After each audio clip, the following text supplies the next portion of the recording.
Le MIPIM Live continue. Je reçois Christelle Zordan. Christelle, bonjour.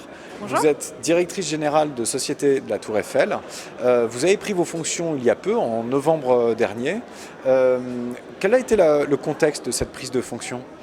Alors, moi, je suis arrivée après un parcours dans l'immobilier d'une grosse vingtaine d'années, avec des expériences chez des institutionnels, dans des family office, chez des promoteurs, chez des investisseurs. Et mon rôle à la Société de la Tour Eiffel, ça a d'abord été de comprendre les enjeux de la foncière, comprendre son patrimoine, comprendre les choses qui allaient bien, celles qui allaient peut-être un peu moins bien, et puis d'établir une nouvelle feuille de route pour les 3 à 5 ans à venir, pour remettre la foncière en phase avec les indicateurs opérationnels de nos pairs, des autres foncières. D'accord. Voilà. Alors, quelles sont les grandes orientations de la foncière ? Quels sont ses objectifs ? Qu'est-ce qui n'allait pas en fait et que vous voulez corriger ? Alors, les grands objectifs, ce ne sera pas une surprise d'améliorer notre taux d'occupation qui est aujourd'hui un peu faible par rapport à ce que font les foncières plus classiquement, D'accord. en tout cas les foncières avec une majorité de bureaux.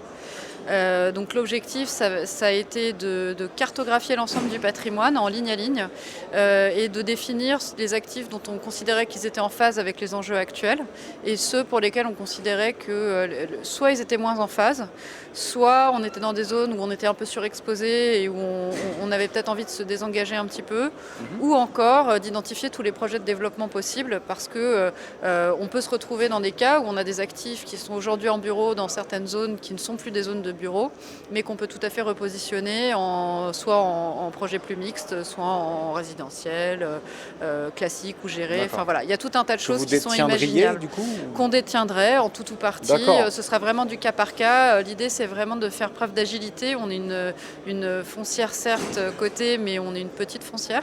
Donc, on a cette faculté d'être très agile. On a des équipes qui sont très investies, qui aiment la société, qui ont envie de la voir évoluer, qui ont envie et qui sont très motivés pour intégrer une nouvelle dynamique. Et l'intérêt aussi de faire toute cette cartographie avec l'ensemble des équipes, c'était de partager leurs convictions et de comprendre vraiment, parce que c'est eux qui connaissent le mieux les actifs. Moi, je les découvre, je connais les zones, je connais les fondamentaux, mais je découvre certaines micro-localisations et c'est eux qui savent ce qui fonctionne et ce qui fonctionne moins. Donc, D'accord. voilà. Parce que rappelons que cette foncière Société de la Tour Eiffel est une foncière plutôt tertiaire, Oui. qui a donc une grande spécialité sur les bureaux, Tout à fait. que ce soit en région parisienne mais aussi énormément en région. Vous êtes aussi assez actif sur les développements de parcs d'activités, il me semble.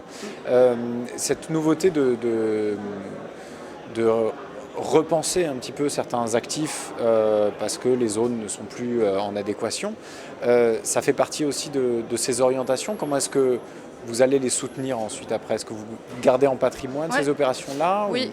Alors en fait, D'accord.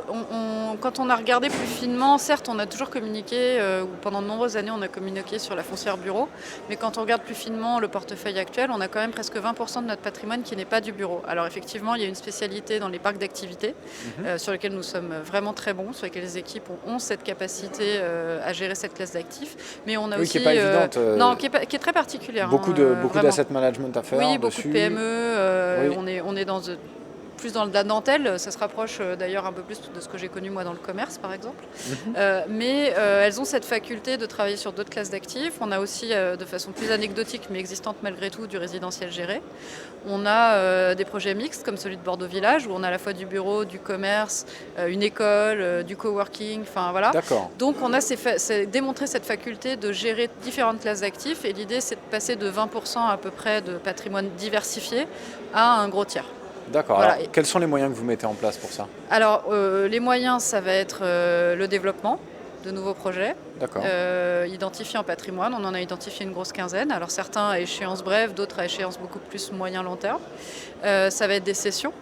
Encore une fois, il y a des zones sur lesquelles on est trop explosé. Il y a des zones sur lesquelles, des actifs sur lesquels il y a un travail à faire que nous ne nous sentons pas l'envie de faire, mais qu'on peut tout à fait laisser à d'autres. Et puis, par des nouvelles acquisitions également. Et comme vous le soulignez tout à l'heure, on est aussi très présent en région. Aujourd'hui, on a à peu près un quart de notre patrimoine qui se trouve dans les grandes métropoles régionales que sont Lyon, Aix-Marseille, Nantes, Bordeaux, Lille et Toulouse. Et l'idée, c'est plutôt de passer à un tiers aussi. D'accord. Voilà, et tout en restant intransigeants sur la qualité environnementale des actifs. On est très très bons élèves en la matière depuis de très nombreuses années. L'idée c'est vraiment de le rester et de capitaliser là-dessus et de notre très bonne connaissance des bonnes mesures à mettre en œuvre sur des actifs pour continuer à améliorer notre patrimoine du point de vue énergétique. D'accord. Christelle Zordan, merci pour votre témoignage. Merci de nous avoir éclairé sur les grands enjeux de la société de la Tour Eiffel et on vous souhaite un très bon MIPIM. Merci beaucoup, très bon MIPIM à vous. Merci.